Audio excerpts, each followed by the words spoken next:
First of all, thank you all for coming, and I want to welcome you to the Marin chapter of the ACLU of Northern California's general meeting, and to the panel discussion we're going to have today. I know it's going to be a very interesting discussion.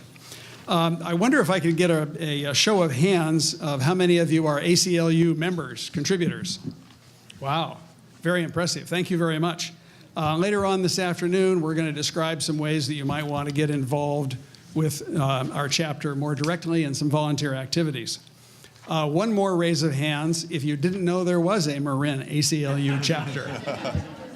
Well, thank you very much for finding us. We really appreciate it. Now that you've revealed yourself to each other, why don't you take just a moment to say hello to someone next to you if you don't know them. Hi, Jessica. All right, no card games. We don't have time for card games today. Thank you very much. We're going to start our meeting with a invocation by Florence Williams, a renowned gospel singer and a member of the Marin County Women's Hall of Fame. Florence.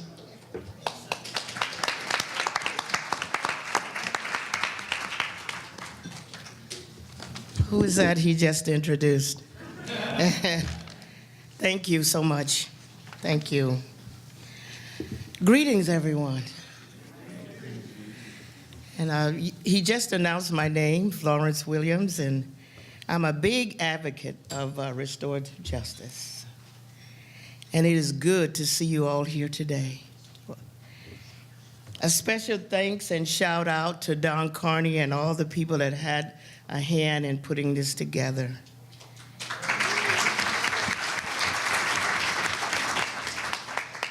Because it is an important theme, and it's an idea whose time has come.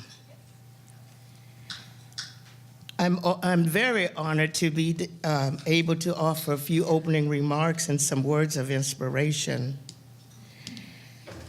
And I want to say that I have witnessed several positive results from using restorative justice and restorative practices in my community of Marin City. And we've used several different kind of circles, and in the process, we were able to repair harm, foster better communications among board members and community groups. In other words, it can be described, this process can be described as transformative. It's a method for community building and conflict resolution. So let us work together to move this needle and take this useful tool to the next level. And so I'll end with a few words of inspiration. I changed kind of the words of a song and made it into a poem. I believe restorative justice can fly. I believe it can touch the sky. You can use it either night or day, and it will spread its wings. It will spread its wings throughout Marin County, throughout California, throughout America, and throughout the world. Thank you. So let us allow this tool to spread its wing without delay, and let it go forth and be used to heal our land. Enjoy and have a productive discussion.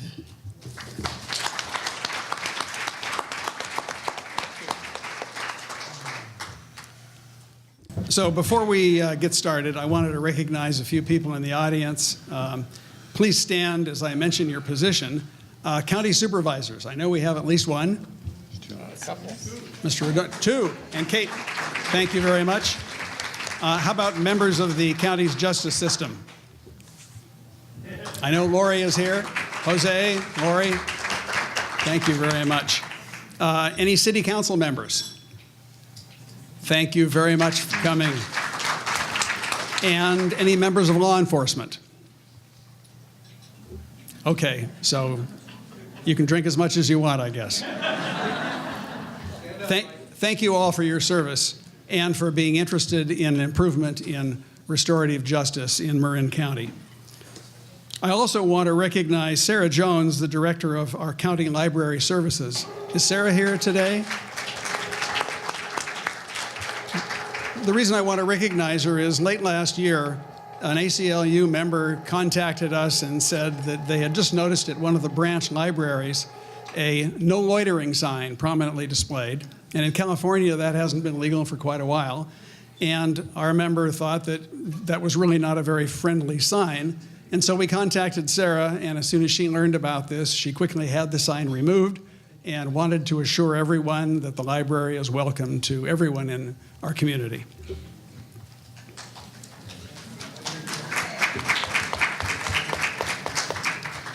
ACLU chapters are volunteer organizations. We're the eyes and ears of the greater ACLU. Our job is to identify civil liberties problems within the county and bring attention to them, as well as to provide information to those in the county through distribution of Know Your Rights cards and the sort of literature that you saw outside. Restoring justice to the American legal system is a core mission of the ACLU. Today's meeting will be a conversation with local leaders who are reforming criminal justice and implementing restorative justice in order to create greater equity in our inequitable system of justice within the county. Now I'd like to introduce our panel as they appear on your program. Rebecca Brown, why don't you raise your hand? Is the founder and president of Further the Work, located in Contra Costa County. Don Carney, Marin YMCA Director of Restorative Justice and founder of the Marin Youth Court. Mike Daly, Chief Probation Officer for the County of Marin. And Jessica Jackson Sloane, Human Rights Attorney and co-founder of Dream Corp's Cut 50 initiative to end mass incarceration. Anna Pletcher is going to be our moderator today. Anna is a former federal prosecutor and adjunct law professor at UC Berkeley and UC Hastings. The one last comment I would make is if you didn't get a white question card out in the lobby, we've got people walking around with them. Raise your hand and someone will pass you a card. And we'll similarly collect cards as you write out a question, try to consolidate them so we don't have 10 where's the bathroom questions, and pass them up for later on in the panel. Anna, why don't you take it away? Wonderful. Thank you, Frank. And thank you all for being here today on this beautiful Sunday afternoon to talk about a topic that is so important to our society in this moment, and that's restorative justice. How do we move away from the punitive criminal justice system that we've had for so long towards a system that's healthier for our societies, that's better for our futures, that's better for our children? And it's difficult transition, and that's what we are trying to do here. We're hoping that we'll have a chance to really dig into restorative justice today, talk about what it means with some experts here, and talk about how we can implement it right here in Marin County. To provide some context for our discussion before we get into it here with our panelists, I'm going to step back for a minute and give a definition of restorative justice. This is not easy to do because restorative justice is not a particular program, it's not a blueprint for a particular process. What it is it's a series of values and of concepts. So here's a definition provided by Howard Zare, who's one of the pioneers in the restorative justice world. The term restorative justice encompasses a variety of programs and practices. At its core is a set of principles and values, a philosophy, an alternate set of guiding questions. Ultimately, restorative justice provides an alternative framework for thinking about wrongdoing. An alternative framework for thinking about wrongdoing. And it's based on 3 pillars. The first is to focus on the harm done to the community, the harm done to the people involved, as opposed to the traditional system that we've been engaged in our country, which focuses more on rules and laws and the breaking of rules and laws. Restorative justice requires a mindset shift to focus on the harm caused. The second key principle is holding the wrongdoer accountable to repair that harm that was caused. And the third is to engage the stakeholders. So that includes the offender, the victims, and the community. All three need to be engaged in the process in order for this system to be truly restorative. So with those principles in mind, at this point, I'm going to ask each of our panelists to introduce themselves and also to talk about an example of restorative justice that is meaningful to them. And then later on, we'll get into more broad themes and an engaged discussion. All right, let's start with Rebecca. Hi, everybody. Can you all hear me all right? Is it too loud? All right, good. Thank you so much for joining all of us here today. Thank you so much, Anna. Thank you, Frank, ACLU. My name is Rebecca Brown. I live and work in Contra Costa County. I wear two hats. One hat is my consulting company, which focuses on justice reform. It's called Further the Work. And the other is called Reentry Solutions Group, which is my nonprofit civic education and public education initiative that's been operating now for almost 8 years to help people better understand our justice system locally and provide opportunities to change it. So I think of the criminal justice system as being bolted onto our society at about 1 million places. And my job is to help figure out where I can knock those bolts out of whack and shove the system over a little bit. I was raised by a mother who strongly advocated for social justice, and so I was raised with the saying from Dr. King, the arc of the moral universe is long, but it bends towards justice. My 2.0 version of that, and I'm sorry for those of you who don't want to hear a curse word, is most of the time it doesn't bend fast enough, and we have to beat the shit out of it. So my job is to beat the shit out of the criminal justice system. I'm also the wife of an incarcerated man. My husband is African American. He's right over there in San Quentin. He spent 935 days locked in a cell pre-trial in our terrible, awful, horrible Contra Costa County Jail. And then he was under our former DA, those of you who don't know, our perjurious, felonious, disbarred former DA, overfiled and overcharged, meaning that they piled on as many charges as possible until people break. And so my husband broke, and he took a plea. I'm also a crime survivor. I was raped as a 10-year-old by a family friend. And where is Rochelle? Where's Rochelle? There she is. Rochelle Edwards was my first trainer at Insight Prison Project 10 years ago when I was learning about restorative justice and victim offender accountability and communication. And it was that moment in that training with Rochelle when she said to me, here's your assignment to come to some kind of new understanding of that event that really brought me to the place that I am today. So it's nice to see her here today. Unexpected. I'm not a direct service provider. I don't operate a program. I design programs and policies in partnerships with cities and counties and jurisdictions and nonprofits to amend, reform, change, blow up their criminal justice system.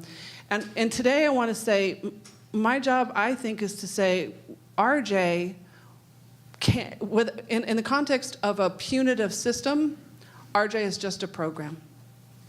If you really are looking to restore harm, I think it's important for us to look at the harm that our communities cause, including this community here. It's a complicated set of dynamics to try to change this machine. But it's not good enough to say that the criminal justice system doesn't touch you. The criminal justice system is operating as your agent.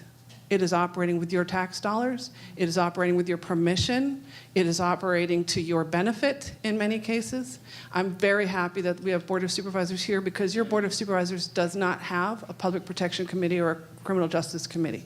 You don't have an Office of Justice Policy. You don't have somebody tasked with saying, this justice system has been operating X, Y, and Z for 100 years. Maybe we should look at it and do it differently. So I'm not going to come forward with a story about RJ. I'm going to talk about that if you want RJ, you need to change your community.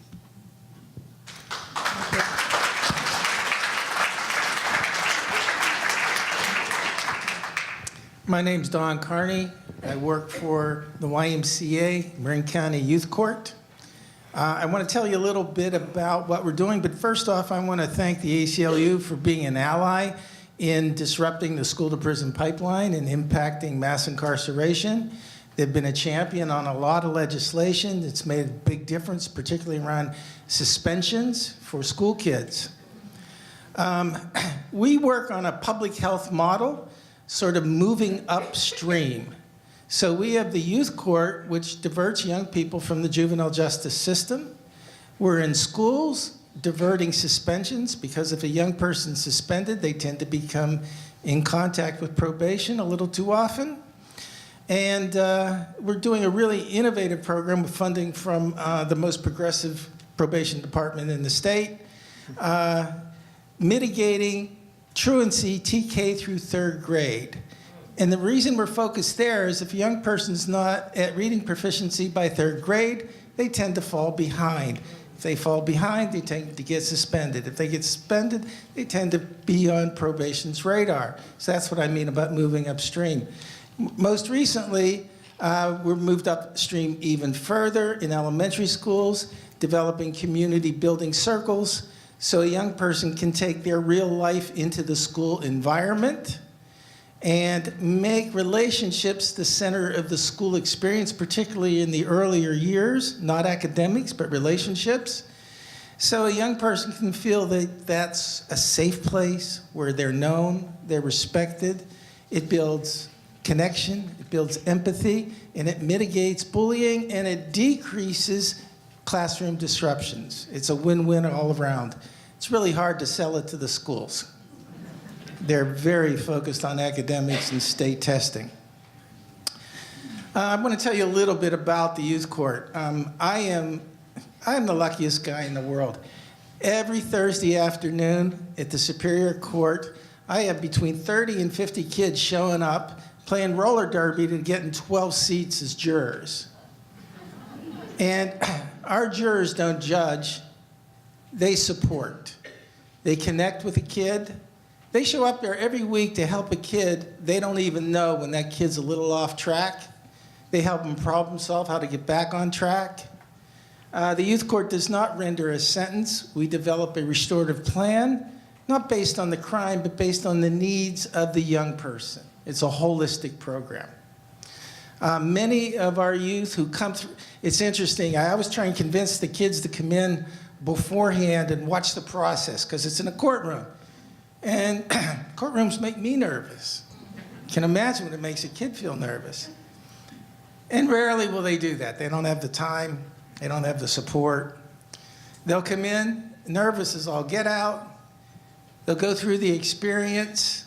They'll go home. They'll tell their parents, it's the first time anybody's cared about my life to that extent.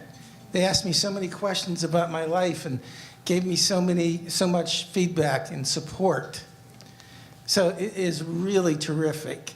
One thing that we see in youth court, we see kids who are highly attached to their family system. That family system has given them a good moral values. And good kids are up to mischief just like everybody else. Those kids will be fine. They'll go through. They'll succeed fairly easily with lots of parental and community support. They'll go on without a juvenile record haunting them. The other young people we see are young people who are highly traumatized. And because those young people are highly traumatized, they literally have an overdeveloped amygdala.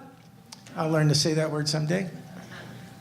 And in a tough community, in a challenged family, that overdeveloped fight and flight reflex is an asset. It helps you survive. At school, it's considered defiance. On the street, sometimes it gets labeled as delinquent. And we see two things with those young people that our jurors are charged with doing, is reflecting back to them what their strengths are. At the YMCA, we build on strengths. If you build on strengths, you overwhelm the deficits. We don't focus on deficits, we focus on strengths. Young people who are consistently labeled as defiant or delinquent are always told how bad they are, how they screwed up. They're never told what their strengths are. So a lot of those kids don't believe they have strengths. Every human being has strengths. Our jury interviews them and reflects back what their strengths are. The other aspect is those young people tend to self-soothe with substances a whole lot. And one of the things we do in youth court is we ask young people about the substance they're using. We use motivational interviewing to find out if they're ready to deal with it. Every kid who comes into the youth court, regardless of charge, has to go through a 12-hour harm reduction program, 6 of that with their parents. So how we leverage this is if you don't want your kid to have a juvenile record, you got to show up on Saturday and spend 6 hours with your kid. And then we do 3 2-hour sessions afterwards with the young people, concluding with taking their drug and alcohol inventory and helping them, through motivational interviewing and brief intervention, decide where they're at and what they want to be changing in their lives. We do a lot of diverting of suspensions in schools. The program has really caught on our framework of restorative justice and trauma-informed care. 2 years ago, we were the only youth court in the state framed that way. Now there's 4. And now I have 6 different communities throughout the state wanting me to train their youth courts in their communities to replicate that program. That's good.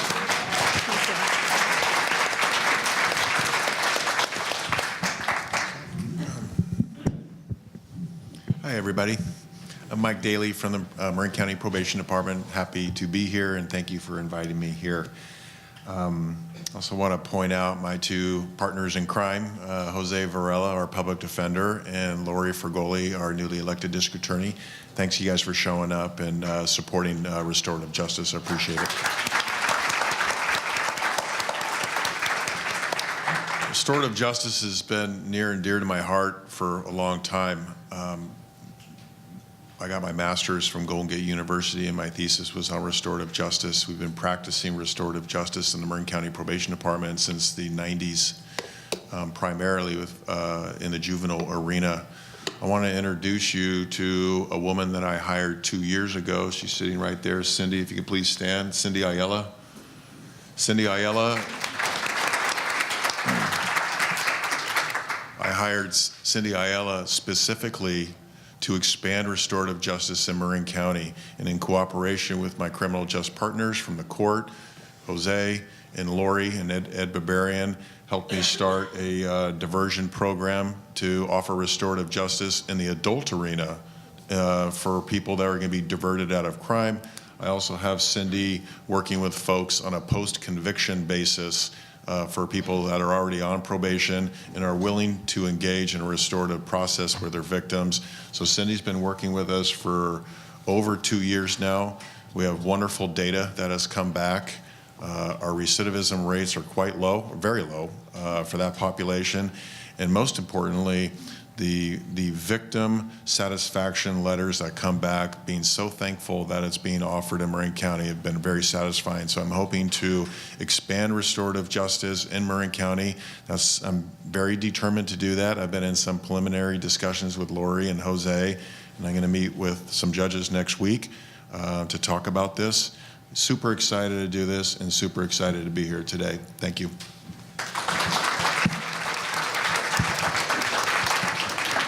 Hi, everyone. I'm Jessica Jackson Sloane, and I'm the National Director of Cut 50. I also wear a different hat through which I know a lot of you, which is as a Mill Valley City Council member. So it's really fun to be here talking about a topic I really care deeply about in a community I really care deeply about.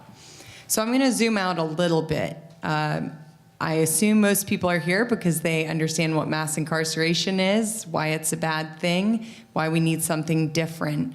Currently, there's 2.2 million Americans who are locked behind bars across the country. And this isn't just their issue, this is our issue too, as it costs about $80 billion a year to keep them there. Money that could be much better spent, I'm sure you can agree. When I first came to this issue, I didn't mean to. I grew up here in Mill Valley. I guess we had San Quentin right around the corner.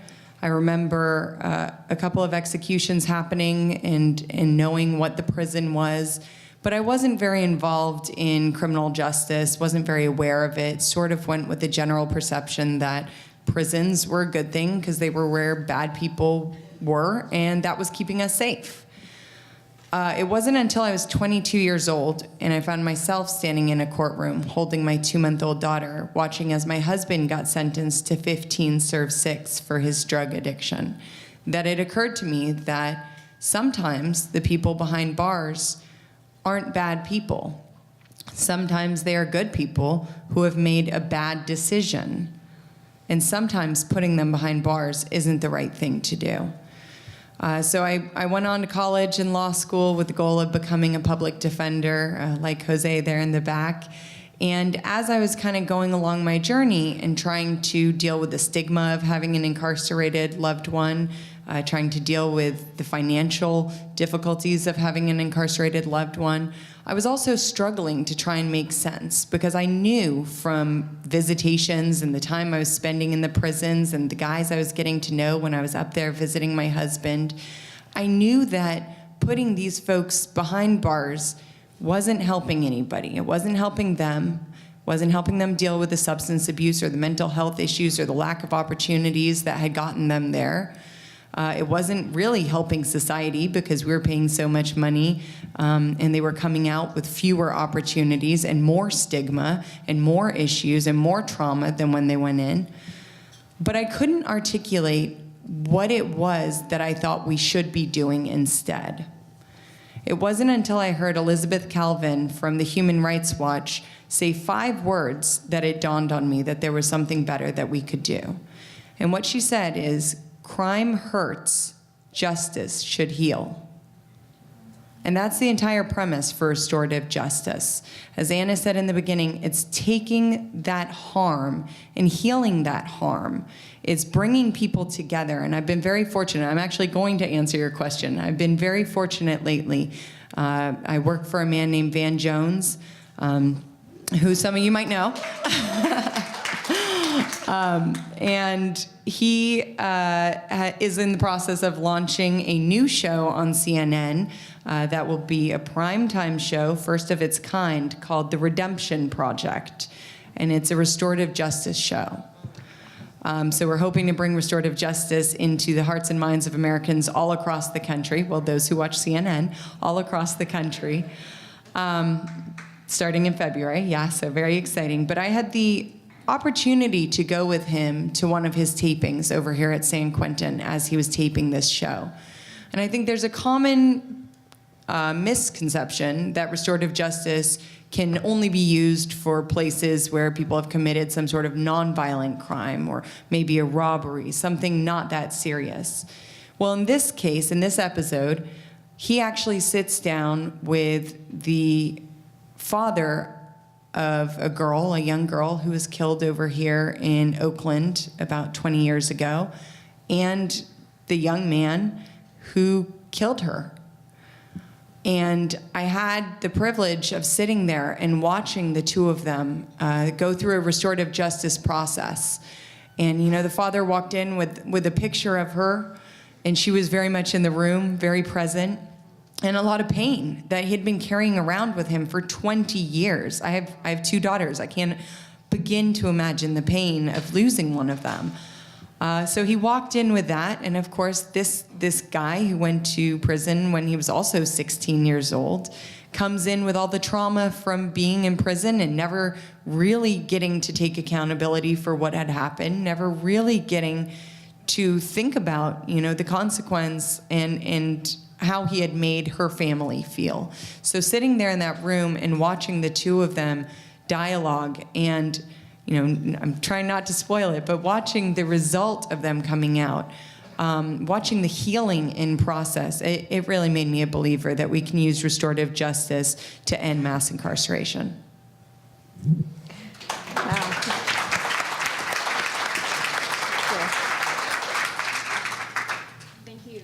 Thank you, Jessica. Along that theme, you talked about a murder situation, which is a case where we may not think that restorative justice could apply. Both Don and Don and Jessica talked about drug and alcohol-related situations. So my question is, are there certain categories of cases that are particularly good for restorative justice, ones where RJ really is effective? Are there other categories where it really isn't? Is there a way to categorize it like that? I don't know. What do you think? I'll take a shot at that. Cases where there's an identified victim, whether you're the victim of a residential burglary, you're the victim of a car theft, you own that car, a personal assault where the pain is there. Those work particularly well. I just wanted to add it on just real quickly with what Jessica had added. The studies show that the higher level of the crime, the better the impact and the less recidivism rate there. So just wanted to get that out just for educational purposes for the crowd here. But getting back to my point, having a personal victim, let's just say it was a car theft, and the car is recovered and the person is arrested, and then they have the opportunity for a restorative circle. And this offender may have said, well, geez, I've stolen at least 20 other cars. I was just going to take it till it ran out of gas. No big deal, right? But we have a victim who is a single mother who now can't get to work, whose job was tenuous because her other child has learning disabilities and has to stay home and with work, and so the boss is giving her heat over that. So now she can't get to work, so now she's fired. So now she has to move in with her parents and go to a different school district. And so I always call it the pebble in the pond. And the ripple effect. This isn't just a stolen car. This is, you ruined my life temporarily. And that feeling, that impact has to be felt by that offender. And that's when you have a skilled facilitator like Cindy Ayala, who, by the way, speaks 4 different languages, can really happen. And that's where you get change. And I really invite, I'll stick around afterwards, and I know Cindy will too, the letters that come back from the victims and the offenders saying, wow, it was the wholesome approach that Dawn and Jessica talked about. That's really powerful. So to get to your question, Anna, it is when you have a victim, an identified victim, and the offender, and you have to have cooperation from both willing to do it, is when it works best. Thank you. So in the youth court, about 65% of our cases are substance driven. And I was at a conference a couple of years ago with a law school that was doing a restorative justice program, and they didn't handle drug cases. And I was really curious about that. And they said, well, there's no identified victim. Well, there certainly is. When I work with the kids, I ask them, gee, when you got busted and picked up at Rodeo Beach at 2:30 a.m. in the morning, who picked you up? Mom. I say, what's Mom usually doing, at 1:30? Nothing. I say, no, let's go back. What's Mom literally doing pretty much every night at 1:30 a.m.? Sleeping. So you got your mom out of bed with a call from a police officer. All of a sudden, you see the light bulb go off on top of their head. Teenagers are at their narcissistic stage. Parents are utilities. Turn them on, turn them off. So we help them identify that Pebble effect. who did you impact? And with substance use, generally it's immediate family, scares the bejesus out of the parents. And then I ask them, "Is your little brother, little sister know?" "Oh, no. Why not?" "Well, I'm supposed to be a role model." So we dig in there a little bit. "Does your grandparents know?" No. We kept it quiet from them. So I help them understand that what they perceive as, doing something that is their business actually impacts a lot of people. And then we also work a lot with the environment of creating a drug culture in teen world and how that impacts all of their peers. So I'd like to talk for a second about my experience going inside San Quentin as in what's called a victim surrogate.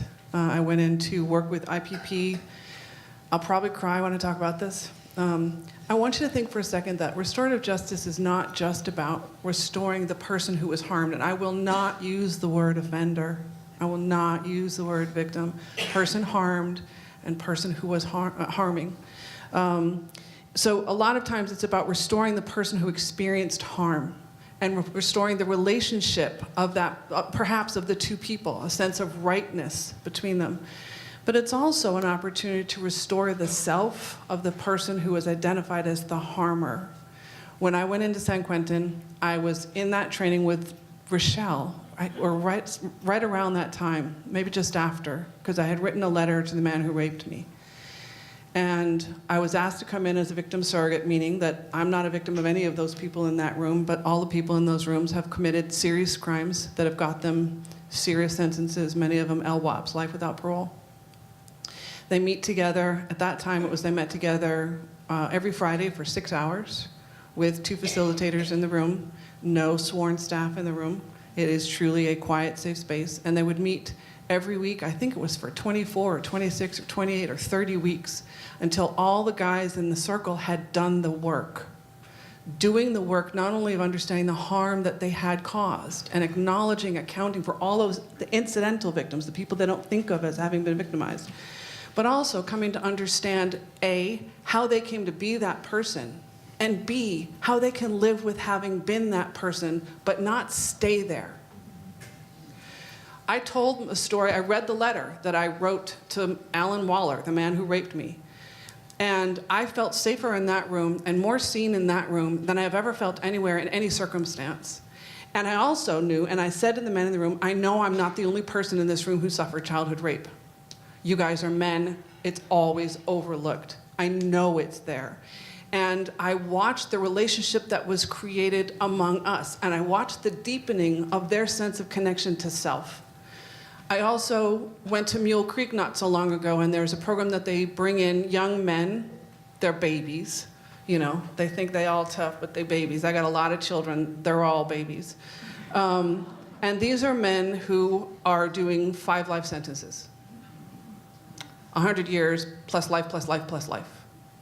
They start off the day standing and delivering, meaning they start off and name their victim. They stand up and say what they did, and they did some terrible, terrible things to strangers and to loved ones.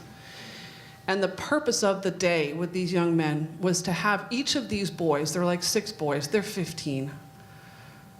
Pull your pants up. They partner one of these children with one of these men, and the men are all trained in RJ. And during the course of the day, they work in small groups, and then we would come together in a group. At lunchtime, it was a one-on-one with the men and the boys. And during the course of the day, I watched the boys, all they wanted was to find adults who would hear them, would accept them, would help struggle through the struggle with them, and not threaten, cajole, shame, all the things that we absolutely know do not work. So in answer to the question of how bad can it can be with really bad. Guy who cut the hand off his 15-year-old best friend. I mean, bad stuff. And those human beings have restored themselves. They have found a place of acknowledgement of the tragedies they've caused, and have found, notwithstanding the walls, Mule Creek is not a place you want to go, They have found a way to be something of value.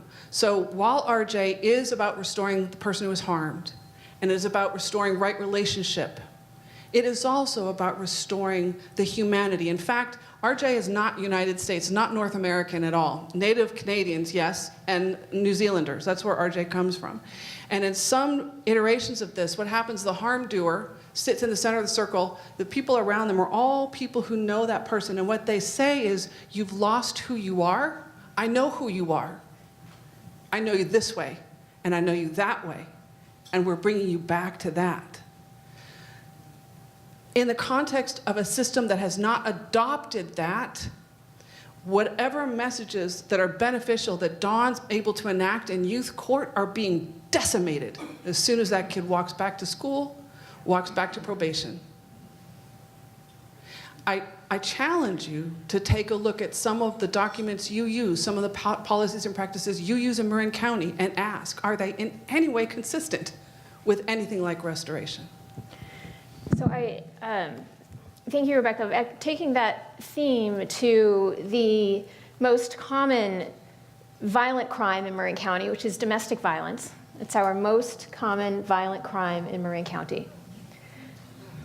And I did see here today the executive director of our Center for Domestic Peace, John Agarski. Thank you for being here today.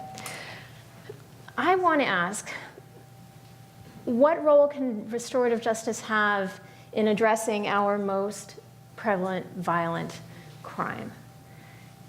What are your thoughts? Any of you who can speak to that? I know, actually, Rebecca, you did mention an instance of sexual violence where this can happen.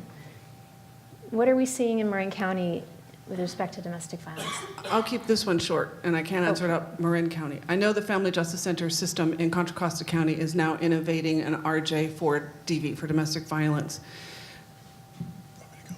I can say from my own experience, because I've also lived through domestic violence, the sense of being victimized. So when my husband got out of prison psych emergency, and told me before he got released that he was going to come to my house and burn the house down. This is a guy I love, but this is a guy who's seriously damaged. And he did come to my house, and he did bang on the door, and he did bang on the window, and my 16-year-old was in the back, and I called the police department, and they took 12 minutes to come. And when they came, he had gone, and they didn't do a safety check. They didn't look around the house, a perimeter check. They decided I didn't look enough like a victim. I wasn't acting enough like a victim. And I said, but you don't know where he is. He could come back. And they said, well, he's not here now. I asked them to provide me with an emergency protective order. And they said, no, we can't do that. It doesn't meet the threshold. And the fact of the matter is that's a judge's call, not a cop's call. So I had to go through that normal system. The system so failed me in managing that circumstance and then trying to figure out how I was going to be in relationship to this person I do love. The system has no methods by which to do that. I think that DV is challenging, but there's support to undercut the dynamics that's really important to explore, because if you simply lock up a DV violator, they're going to come home. What have you done? Actually, let me ask this question of Mike. What would you like to see? What do you think we could do in Marin County with respect to bringing a more restorative process to domestic violence? Right now, we don't do it, but I certainly would be open to it. I spoke with Cindy about this, and it's very delicate, very emotional, and if you don't have supporters, particularly the folks that Donna Garski has in her group, if you don't have support systems around the people in that circle, it can go sideways. So you really have to be a skilled person in restorative practices and convening those circles. So I'm certainly open to it, but it's something in light that almost all of them get back together anyway. So this is a great opportunity to understand some insight into your behavior and what needs to change in your life. And I think it could be a great start that can be just as powerful, if not more, than court orders to attend programs or whatnot. So that would be, I would offer that. So in the youth court, from time to time, we have domestic violence cases of young men who lay their hands on their mothers. when they've gotten frustrated and upset. And we're lucky enough, I rent a office in the Center for Domestic Peace. So they're nearby. I get a lot of consultation from their staff, who are excellent. Quite recently, we had a young man very high on high-grade THC who got very cozy with a young woman right in class and kept getting cozy when she kept telling him it was inappropriate. And he actually took a class from the Center for Domestic Peace to understand how his behavior was not appropriate. So it's a great place to have that resource right under our nose. The young men who lay their hands on their parents, we spend a lot of time afterwards in counseling sessions with them to help them discover other ways to process that frustration, that anger, without taking it out on the one person in the world who loves them the most. I would just echo what Rebecca said, because I think it's so important that we realize, this is not about an individual's actions, right? This is a dynamic in the home. This is a dynamic in the relationship. Something is fundamentally unhealthy. And to just simply take somebody and lock them up and then expect when they come home in a year that dynamic is going to magically have changed on its own is completely unrealistic. I can't tell you, and to what Mike said, I can't tell you how many times when I was over at the Public Defender's Office in San Francisco that I heard stories from people, who had clients, or even cases I saw myself where it was the girlfriend or the victim calling the lawyer saying, when is he going to get out? I really need him to get out. It's not what you think it was. It comes from something else. And that they're going to end up back together. And that this is not going to fix anything. And instead, it's going to create financial strains. It's going to create more issues where the victim might be the one who has to really, go to task and work more jobs or support the other person as they're coming home. And they might just not have the tools to do so. So if you go through the restorative justice process, you can identify some of those dynamics, you can heal some of those dynamics, and hopefully you can help them get on their way to a healthier relationship or to getting the tools they need for that healthier relationship. And I would add that law enforcement also often takes a one-and-done approach to a lot of things. It's not their job to stay involved in a domestic violence case for 18 months around the relationship. Restorative justice is really a process. We keep talking about process. So with youth programs, for example, or all programs, there's usually a set of agreements that are made. There's a process to get ready for RJ, to ask whether this is really what you want to do.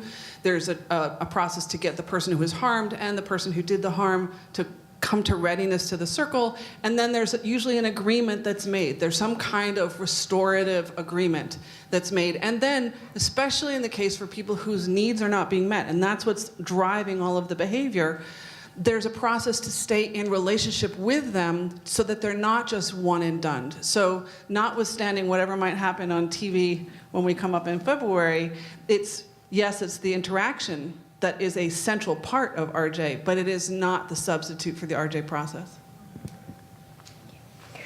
Let's talk about youth. Anna, if I could interrupt you for just a second. I see some people writing cards, questions. If you've got a question, if you just pass it to an aisle, someone will pick it up, and we'll collect them up here and then pass them on to Anna. Thanks. Thank you.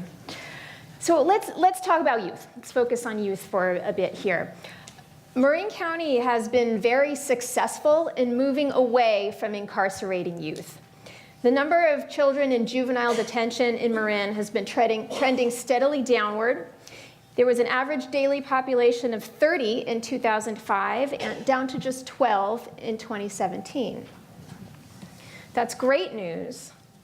Let's talk about why and how we can continue to use restorative justice along that trend. And Dawn, as the founder of Youth Court, it's a nationally recognized model of restorative justice, I'd like to ask you, could you describe how Youth Court evolved from when it started to becoming truly restorative and what the key elements are of success?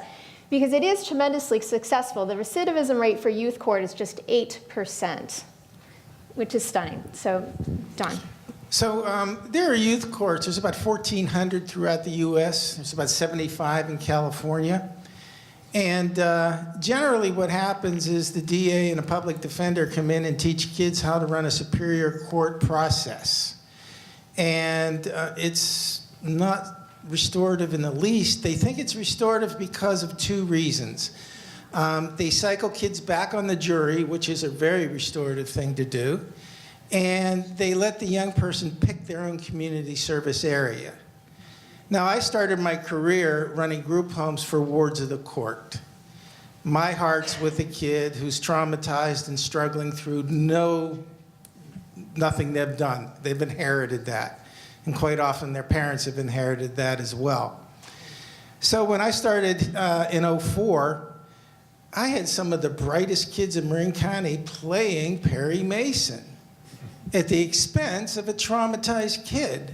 And pretty quickly, I found it completely distasteful, and I did a deep dive on restorative practices. Melissa Wertheimer, who worked for probation, gave me a crash course. I did a lot of research on trauma-informed response, and gradually, we changed the character of the youth court. And one thing we do is we really believe in young people having agency. So about every quarter, we sit down with the kids and say, what could be different?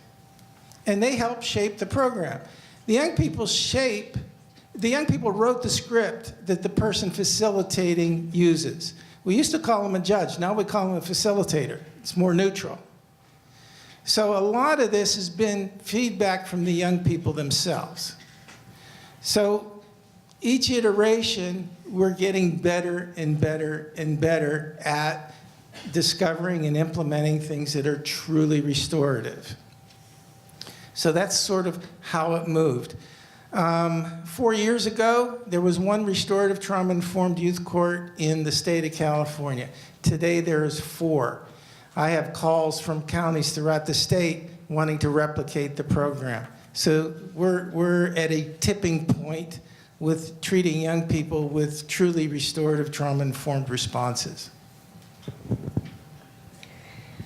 Thank you. Mike, could you talk about what probation's programs for youth look like and how restorative principles are involved there, how you interact with youth court as well, from the probation perspective? Sure. No, we've been a big advocate of youth court.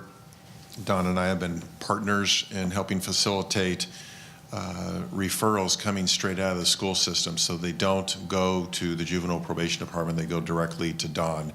I know Don has worked directly with some of our police agencies, so the referrals go directly to youth court. Youth court is, in fact, our biggest diversion program. And so we've kind of worked hand in hand.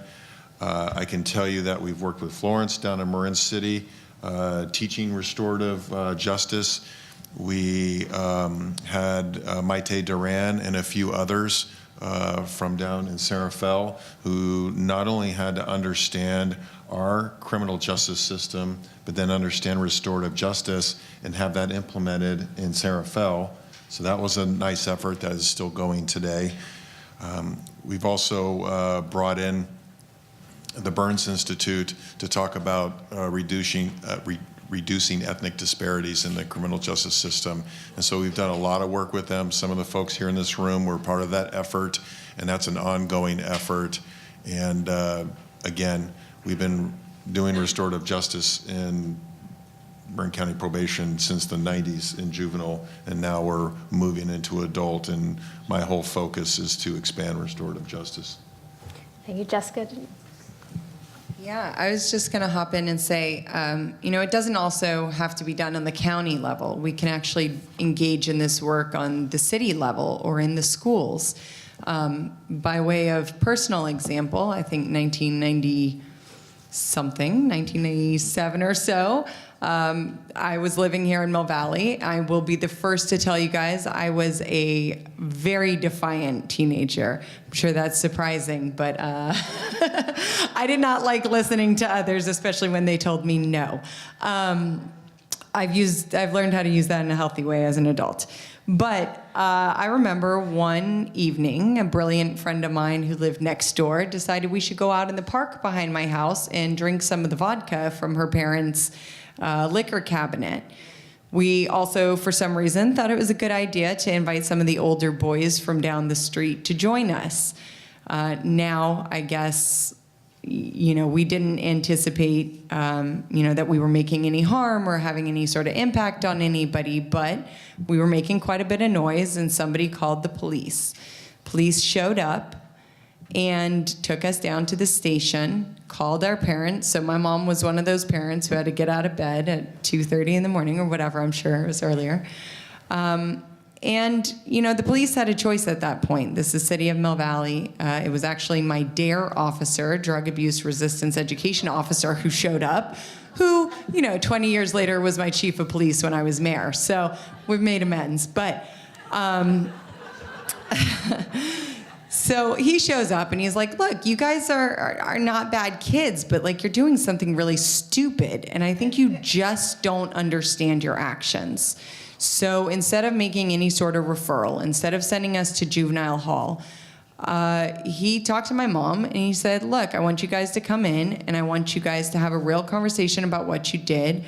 And together we're going to put together a plan for how you're going to learn the impact of your actions. And what we decided was that I was going to do 20 hours of volunteer service at the Marin Rape Crisis Center.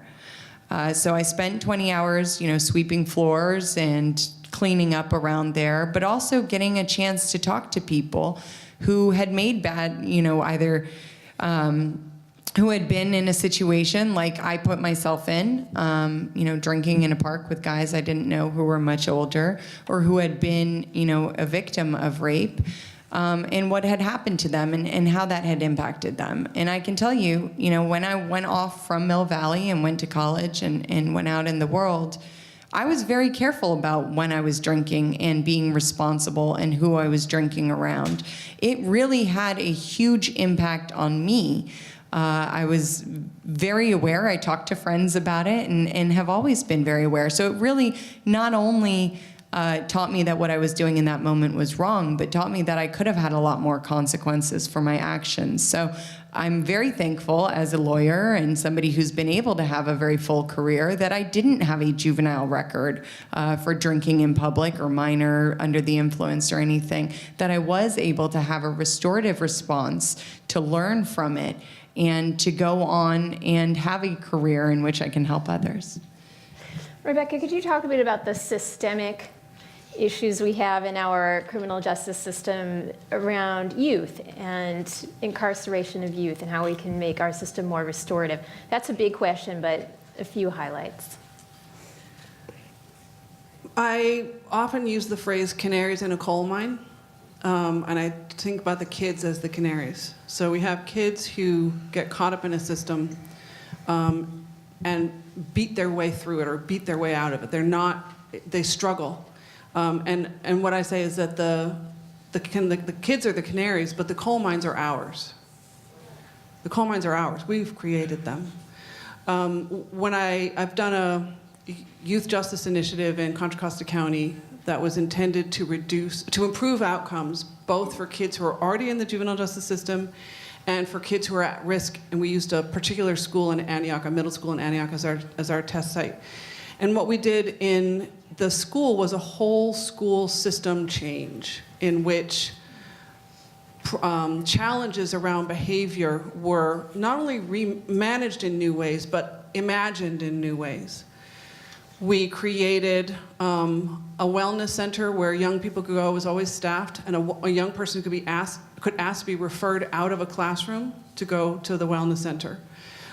We decided to measure the number of teachers who were referring kids to the principal's office rather than track the kids who were getting referred.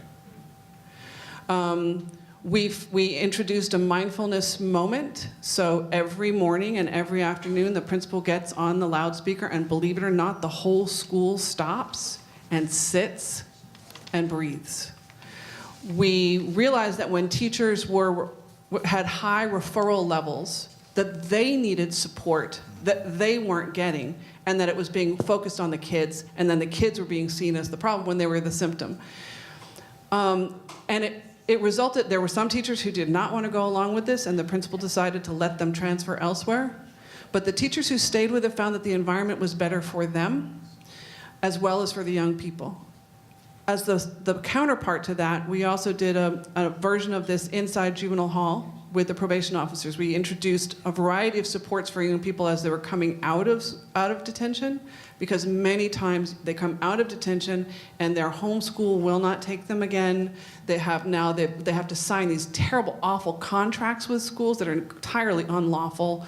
Their social, physical, and emotional needs are not being met. And then they're on indefinite probation.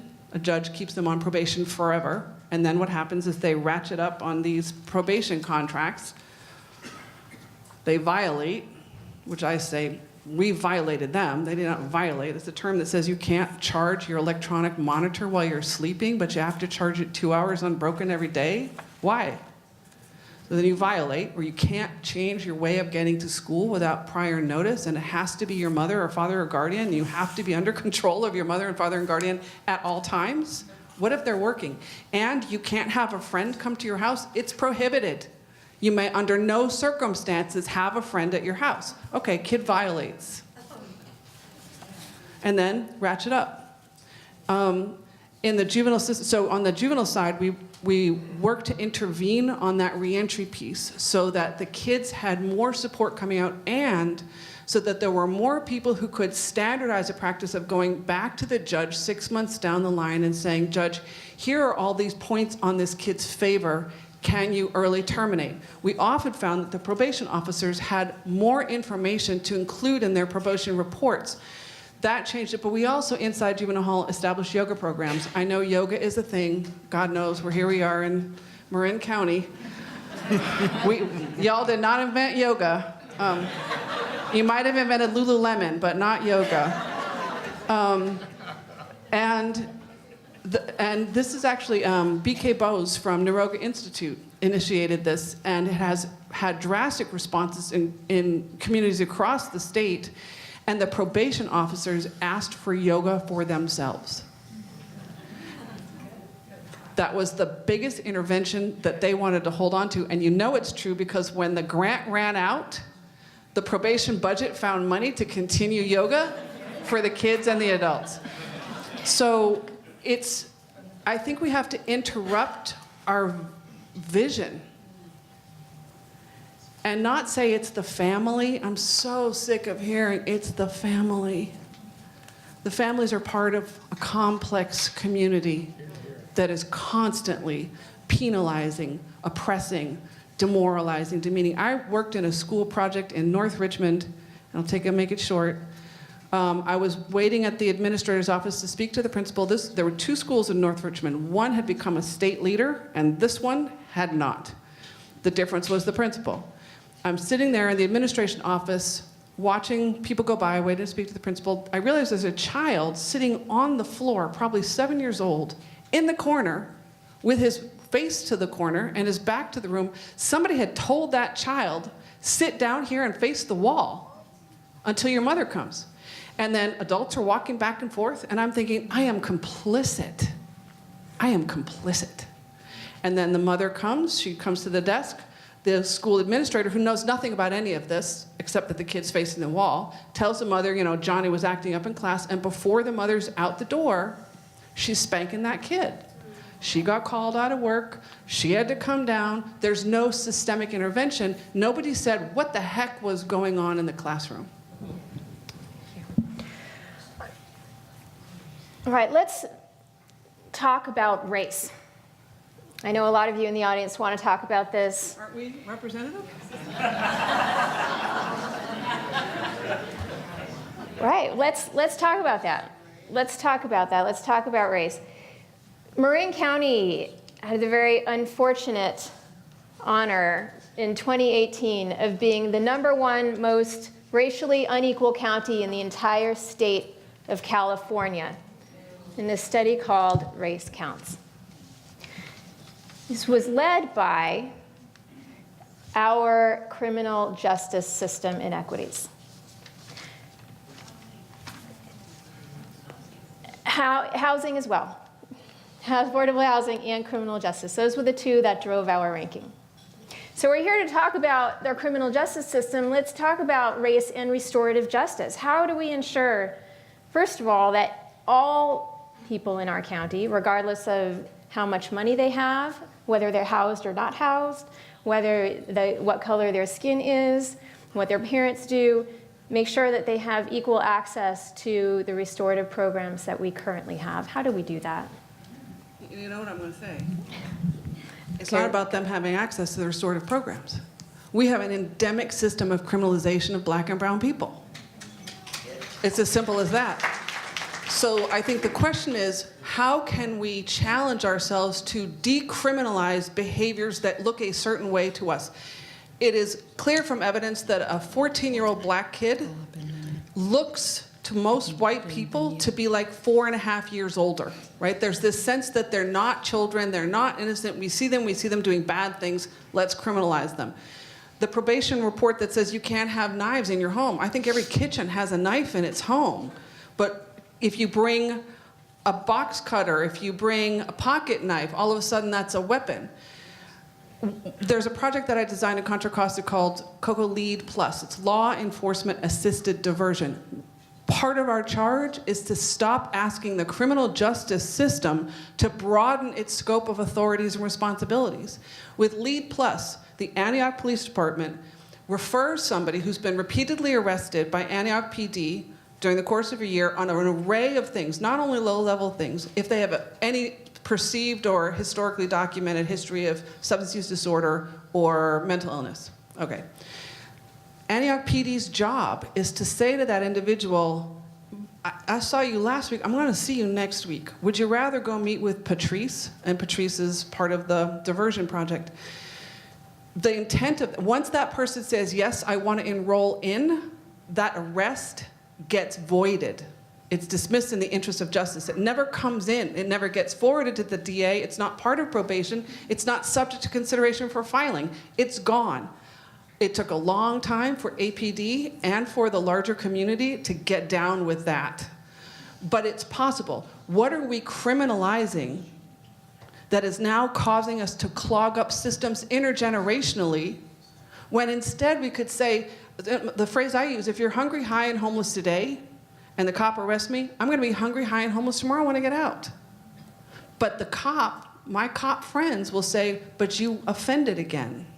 No, I stayed exactly the same, y'all. So did you. You know, what are we going to do differently? So we're taking $6 million from a state grant, and we're running this 3-year program. And these are people who do not come into offices. They do not keep appointments. They do not trust authority. We go deliver services under the bridge. And you cannot fail out of the program. You can't fail. Once you're referred in, we're always looking for you. We're always supporting you. Whenever you're ready, you're ready. If what you're ready to say is F you to me, that's what you're ready for today, I'm gonna come back tomorrow.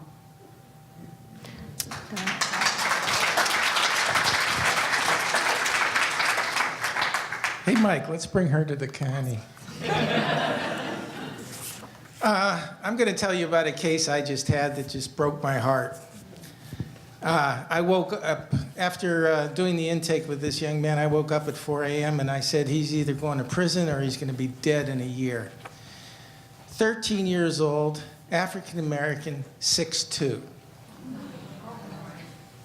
Now, at 13 years old, you're impetuous. If you're African American and 6'2", you can't afford to be impetuous. He doesn't know that. At 10 years old, he was tall. He and a buddy were at the Carney fair. Somebody yells, hey, there's a fight. Young boys tend to go look at fights. We train them to do that so we can use them as cannon fodder in wars.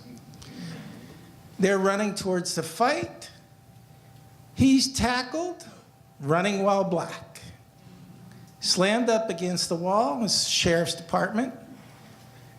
Cuffed, Grandma shows up. His grandmother's raising him and her niece's 4-year-old. She's a saint. And says, "Officer, what has my grandson done?" And the officer says, "We're going to uncuff him and release him into your custody." A year later, this young man's upset.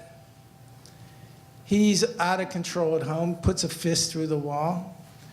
Grandma, as she's telling me this story, says, "I grew up in a community that does not call the police, but I was at my wit's end, and I wanted the sheriff's department they live in an unincorporated area, I wanted them to talk to him." And she met them outside of the house before they went in and said, my grandson is very agitated, and I'd like you guys to go in there and calm him down and let him know that he can't put his fist through the wall. That's inappropriate. Now, they went in, and their first response was, "Hi, we're here to help you. Sit down, young man." Well, his response is, "Fuck you, you're in my house. Who the hell are you to tell me what to do?" At which point, they tackle him, put him on the ground. Grandma's screaming, "This is not what I wanted." The case I met him for, and there's a strong relationship between the failure of our education system and the failure of our justice system. They are intertwined completely. This young man was cutting school because he wasn't getting the services he needed in school. Mill Valley Middle was trying to push him out of school through the school attendance review board process. He sucked up a lot of resources because he had a lot of need. Schools don't have enough, and part of it is our political system and the legislature not prioritizing funding for schools. So it's endemic throughout systems. So he's cutting one day with a friend of his from Tam High, and they are up to real mischief. They're checking cars out. Never touched the car, but they're looking in it. Next thing he knows, Mill Valley PD pulls up on him, pulls a gun on him, hits the ground, tackled, hogtied, taken to the jailhouse and printed. Now, the DA didn't have enough evidence to charge on it. He got into youth court through personal contacts. He was lucky enough to get in there. His cohort was charged, went to the DA. DA didn't have enough evidence and dropped the case. So I lost the opportunity to help that young man navigate his risk-taking years. So we have to straighten that out. I've had that happen quite a few times. So this goes to a question that was asked, and we're still on the topic of race here, but I want to pull in another question for Jessica as Middle Valley City Councilwoman and Mike in our law enforcement role. What should our law enforcement officers, our local police departments be doing to support restorative justice, to support racial equality? John just brought up an extremely disturbing situation. What can be done? What should these institutions be doing? Well, I'll take it even a step kind of further past law enforcement, right? This starts with every city here. Unless you live in the county, you have great supervisors who are here. Every city has a city council, town council. We have to have a real conversation about race, right? We haven't done that on most of our city councils. We haven't done that on most of our town councils. In fact, you alluded to the report that came out earlier, the Race Counts report. Nobody came to our city council and said, hey, this report is here, let's do a presentation on it, let's talk about how we became the most racially segregated county in the entire state, despite being, 84% progressives and being such a blue county. It's funny timing because I actually just last Thursday at my city council meeting finally asked my city manager, and given it's been a year, but finally asked my city manager if we could have a report on it. Find somebody in the county who can come talk to us about this. It's not a comfortable conversation to have on the council level, but we set the tone for the city, right? We set the tone for the department heads, for our new incoming police chief who's going to be starting in Mill Valley soon. We set the tone for that conversation and for how they're going to go back to their department. We allocate the dollars for the cultural trainings that might be needed for those police officers, or implicit bias trainings that might be needed for them. We are the ones who bring together the community, you know, whether in Mill Valley example, it's the folks who are being bussed in from Marin City to go to Tam High, or if it's the community over in Shelter Hill or wherever it might be in the community, we're the ones who are setting the tone for the entire community and whether or not we want to be unified. So I think there's a lot that law enforcement can do, but there's a lot that other electeds in this community can do as well to start addressing some of the racial divides and heal our community. You want me to go? From your perspective, Mike, you are our lone law enforcement representative in this whole room, in fact. Is it time to put up chicken wire? Could you share your thoughts on what law enforcement can and should be doing? Well, I'll speak for the probation department. I mentioned earlier that we worked with the Haywood Burns Institute, and there are some people in this room who helped us implement some of the recommendations. Basically, the Burns Institute came into our department and took apart our policies, took apart our practices, and they wanted to examine them to see if we were doing anything that was harmful to people of color. We did make some changes. It was an open book process. It was a very healthy process. We were engaged. I think I see Cesar Lagleva in the room somewhere. He's our county equity officer. He was heavily engaged throughout the process. Part of those things, what we came out of this was, like I said, we developed that Consejo group to devise restorative justice to a group of citizens out in the community so they can introduce restorative justice in a culturally competent way. Again, we worked with Florence down in Marin City. The implicit training, the implicit bias training that I have our staff undergo is very, very important. There's a lot of work, but a lot what Rebecca said, it's larger issues, and Don touched on it too, the school system and other systems of healthcare, all kinds of systems that we need to really examine, and are we all working together? You can't just look at criminal justice and say, you guys are all the problem. It's not, in my opinion, that's just not it. It's a systemic issue. And we all have a piece in this, that's to be sure. But we have to look at this. And I used to talk to Heather Ravani from Health and Human Services. I said, you see somebody who's pregnant, who's not going to be receiving prenatal care, not going to have books, not going to have help in the parents, get into that system right away. Any first grade teacher can say that kid, and that kid are going to have some issues. We just need to start a lot earlier. By the time the kids come into my system, and by law, I can't even deal with any kids until they're, I believe, 12 or 13 years old. Some of the trauma has already been set in.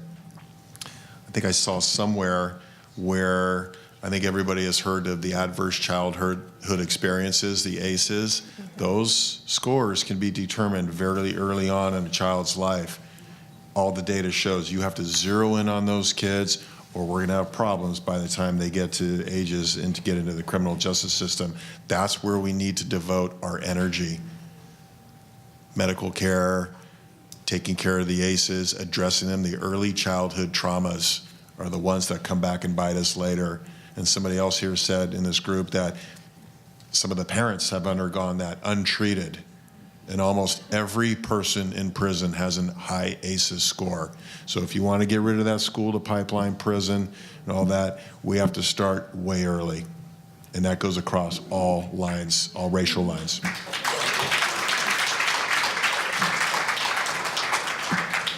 I'm going to come back to this question of systems and how we can reform our systems to be more restorative. But before we get there, there's a very important question from the audience that I'd like to address. And this is from a victim of crime who says that as this person experienced a very serious crime and quite a lot of effects from that crime, including homelessness, and then sees that the person who committed the harm has all of these systems to support him or herself. Restorative programs and educational programs, and yet this person who suffered such great harm feels like that's a very unfair result. And that goes to one of the challenges that we have as a society in accepting restorative justice, is that there's this feeling out there that it's soft on crime, right? That the victims don't get the justice that they deserve, that anything short of jail time really lets perpetrators off too easy. How do you address that? How do we respond to that very serious concern? I would say that the research seems to demonstrate that the thing that crime survivors want is for it not to happen again. They also want the harm to them to have been acknowledged. So, for example, I have a 21-year-old stupid child. Smart and strong-willed was how he was described. Yes, okay, equals many times stupid. Involved with people he shouldn't have been involved in. Nice boy, thinks of himself as kind and gentle, does not realize that that doesn't always play. Opens the door to his apartment to the lobby to what he thinks is a friend, and 4 young men rush him. They hit him across the face with a gun. They put the gun to his neck. They take him up to his apartment. They go into the apartment. They rob what they came to get because they knew it was there. He had weed in his apartment because he's, the stupid part. They dragged him back down the stairs. They hit him across the face and said, if you tell what we did, we will come and kill you. I would have thought my first response would have been Mama Bear fury. I'm going to go kill them. I would have thought that that was my visceral response. It was not. My visceral response first was, oh my God, I can't believe you almost died. Are you okay? Come to the house, come be with me. Let's take care of you. Second was, those 4 young men were very good at what they were doing. They had clearly done it before. They were clearly going to do it again. They can't be allowed to be on the street while they're going to engage in that behavior, but I do not want them put into a system that's going to cause more harm. I think the criminal justice system should take the Hippocratic Oath. There's already enough harm. The criminal justice system should not add to the harm. So what victims often don't know is that there's an alternative available, right? They're told, get him into court, make him pay, send him off to prison. There's a visceral satisfaction. And when research is offered to them about alternatives, the majority of people say, I just don't want it to happen to somebody else, and I want it to be acknowledged that he hurt me. I would just jump in and say, I think it's very difficult to take accountability. I think looking somebody in the eyes and listening to the harm that you have caused them and what has happened because of your bad decision is very, very hard to sit there and hear. I, as an adult, have to check myself when you start to get defensive when somebody's telling you what you've done or start to make an excuse. But to sit there and actually have to take accountability and understand the impact of your actions and then work to make that harm whole, I think that's much more difficult than going and sitting in a cell for a couple of years and then coming home.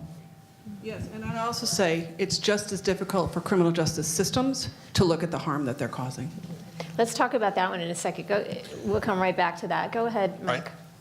I get very frustrated, and I have people who I work with daily who think restorative justice is soft. It's foo-foo. It's yoga. I agree with Jessica. This is very difficult. And I go back to the pebble in the pond. Oh, I didn't realize now that you can't get to work, you've lost your job. Oh, I didn't realize that Now you have to move in with your parents who live in a different county, and now your special needs kid has to switch school districts. I didn't know any of that. That has to be reached. That has to hit somebody's core to understand. You don't get there in the traditional criminal justice system. You just don't. And we need to make systemic changes, like Rebecca's saying. Examine the system. Systemic change needs to happen. Make it happen. I'll just end with this. The satisfaction letters that come back worldwide, I'm not talking about Marin County, for victim satisfaction are through the roof. They really enjoy going through this process. Second point, recidivism rates are very low with people who have gone through restorative justice, which lends towards public safety, which we all want. So why aren't we doing this? I told Anna, this meeting here today, folks, is a drop in a bucket. We had 150, 180 people here. We're gonna fill up both rooms. We should have a meeting 6 months from now. We should have a meeting with 350 people here demanding that restorative justice be put in place in Marin County.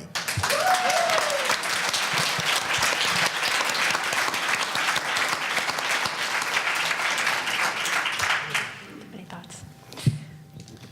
Well, I'll just share an experience with you. Police officers, when they stop a juvenile, they have complete discretion. They can charge them, they cannot charge them. They can charge them and keep them under their jurisdiction for a response. So quite often I get trying to convince police departments that maybe they ought to have the kid join a peer program where everybody was sort of rowing the boat together in the right direction. And I was with the Nevada Police Department, one of their officers, and he says, well, your thing is just a hug-a-thug kind of program. They're not going to learn anything out of it. And I sat down and I break down exactly what we do through the program. And he goes, oh man, I can't do that under my jurisdiction. I said, yeah, why don't you send the kid to us? Nice. This does go to this broader question of systems, and this is where I'm going to end. I do, though, want to acknowledge that question from the victim in the audience who raised this, because the system, our support systems as a society are so weak. And if a victim of a crime ends up homeless, right, there's a restorative justice process, but there's also all of these other support systems in our society that have failed and that are failing.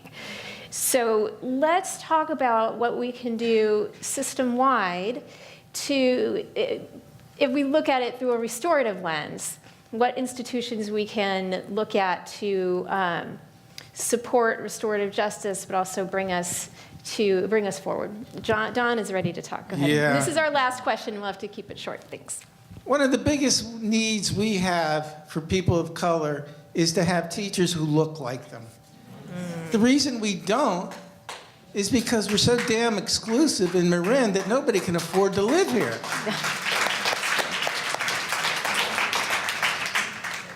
So the housing's wrapped up with the schooling's wrapped up with the juvenile justice. We're spending more in this state on prisons than we are on colleges. Thank God Gavin is the governor. He's done a few things in the past week that just knocked my socks off.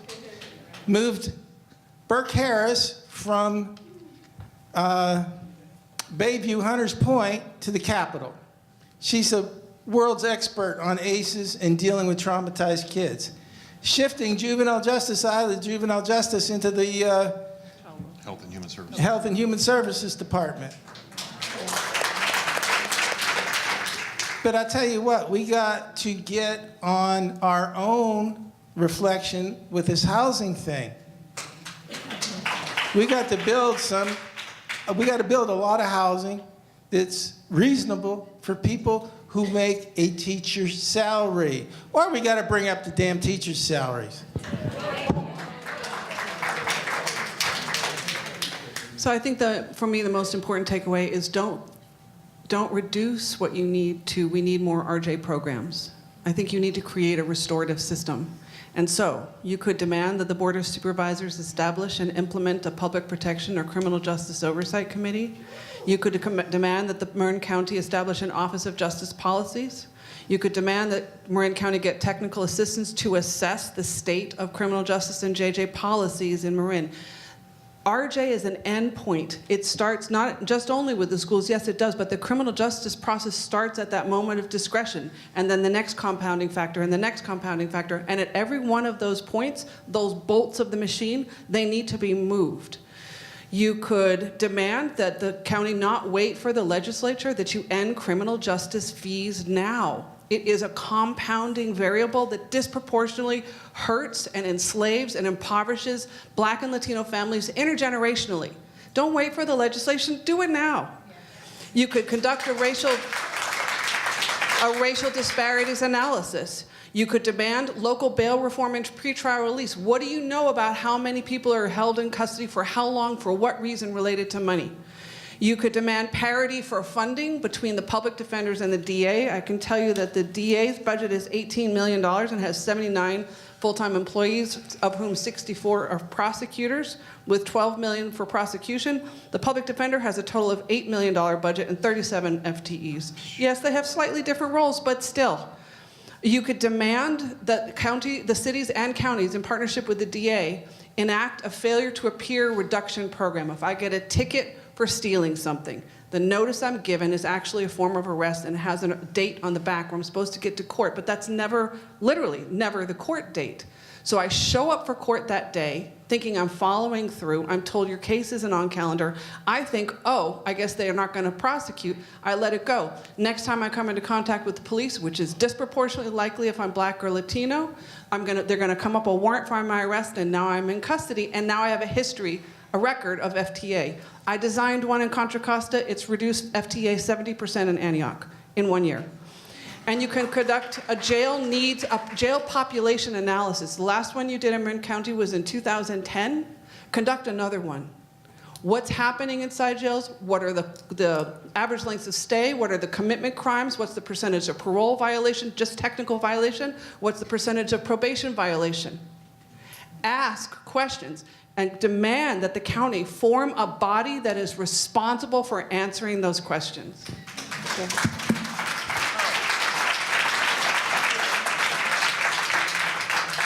And go visit the jail and the juvenile justice facility.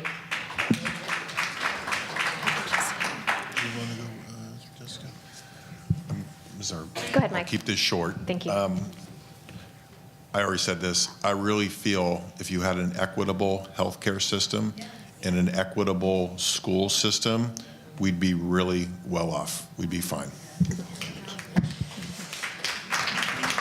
Jessica, I'm going to add one more question here at the end just for you, which came from the audience about legislation and initiatives, state, local, national, that can promote restorative justice. Yeah. Well, legislation obviously is important, but legislation doesn't happen in a vacuum. I can tell you as somebody who passed 12 bills last year across the country, legislation is driven by culture. It's driven by people. You guys are the ACLU of Northern California. Your voice is very important. And it's also on you guys to help change the culture, to make people show up and at the county supervisors meetings, or make them fill the seats at the city council meetings and talk about why they want to see restorative justice in their community. We can't be the only ones fighting for these things. I mean, obviously we're elected officials, we're supposed to do the right thing, we're supposed to try and lead the way on policies, but sometimes it's an uphill battle. For example, housing in this, somebody called out housing earlier.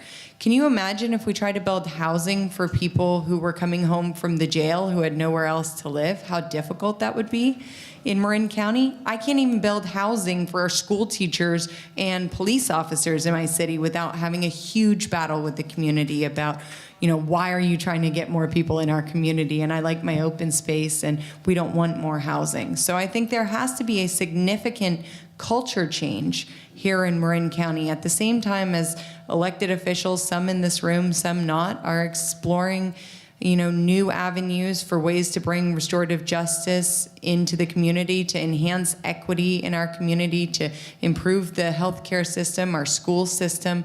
We also need to have that culture change going on in our communities, and that's what I would task every single one of you guys with getting started. Thank you. Well, at this point, let's thank our panelists. Thank you all.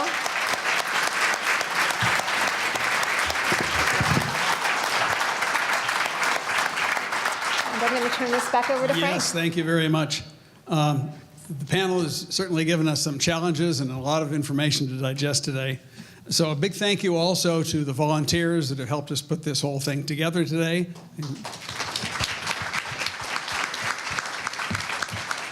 Before we go any farther, I'd like to introduce the 2018 board of the local chapter. Don Carney is one of our members. Dave Curry. Dave in the back. Lucia Martel-Dow. Lucia's still here. Great. And Doug Cooper. And we're right now evaluating some applications for additional board members. The Marin chapter of the ACLU needs your help. The number of hands raised at the beginning showed a tremendous support, probably monetary support primarily. But if you have any interest in being more involved on a local level, we need your help. I'll give you two simple examples. One is public service of educating our community in the variety of things that we heard about today, but specifically the ACLU produces a number of Know Your Rights cards, and you may have seen some out on the table, and they're tremendous. I mean, I don't know who doesn't want to have a "what should you do if the police call" in your pocket. So there's many different ones.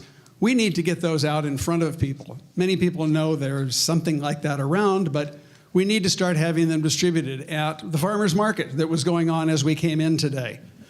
If any of you are interested in doing that kind of thing, we need to make sure that you've signed up outside. If you've missed getting your email address on a registration form, please do so on the way out the door.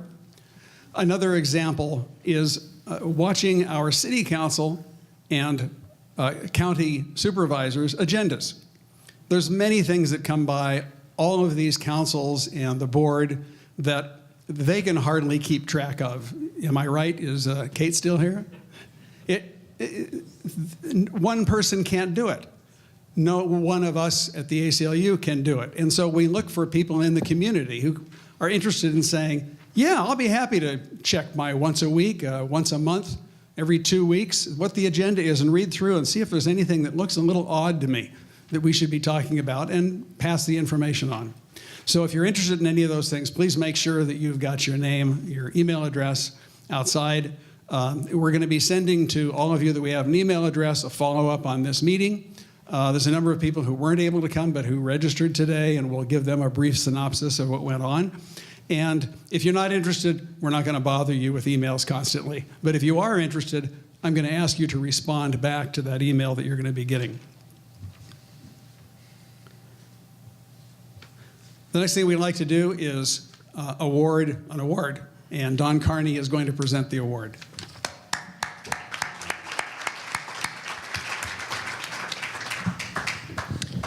So the ACLU of Marin has a very unique opportunity.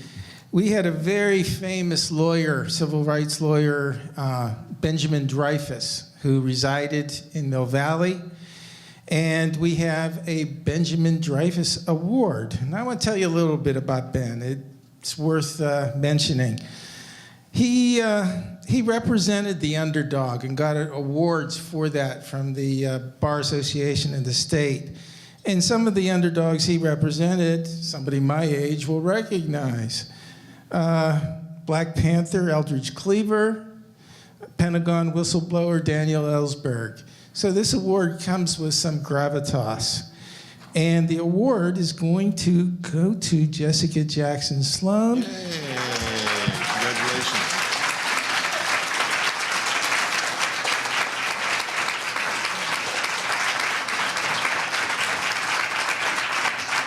For Jessica's tireless efforts at bipartisan reform of our justice system. And on December 21st, she actually got the president, I will not mention his name, to sign a bill that went through both houses that has made our justice system move in the right direction. It's aptly named the First Step Act. And I have to say, when I looked this up, I saw Jessica standing next to that guy who calls himself the president, trying to look as polite and as painful as possible. Jessica, it is my honor.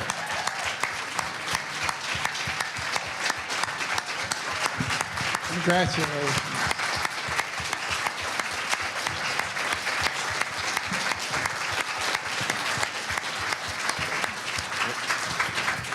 Congratulations.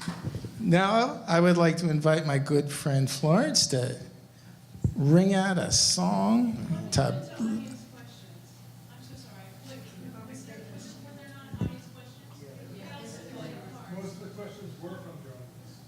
They weren't all asked. If you have another question, hang around, we'll answer them for you.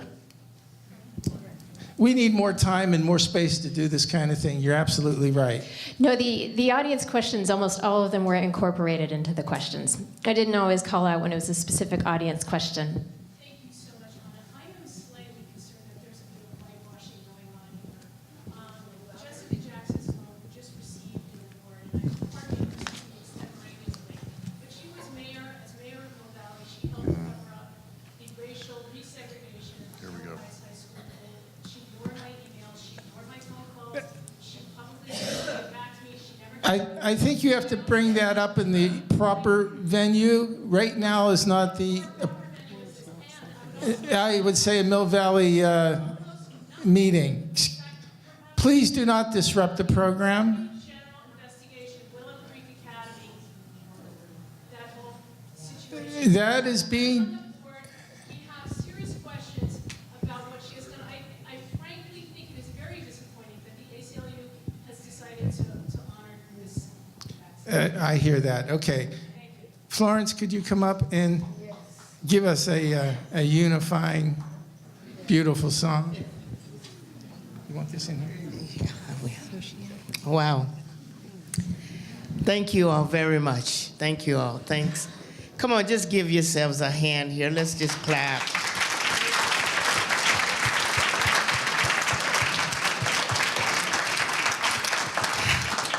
And I think that we have a lot of work to do. You have really challenged us today. Why don't you stand and hold the hands of the people next to you as we do this closing song.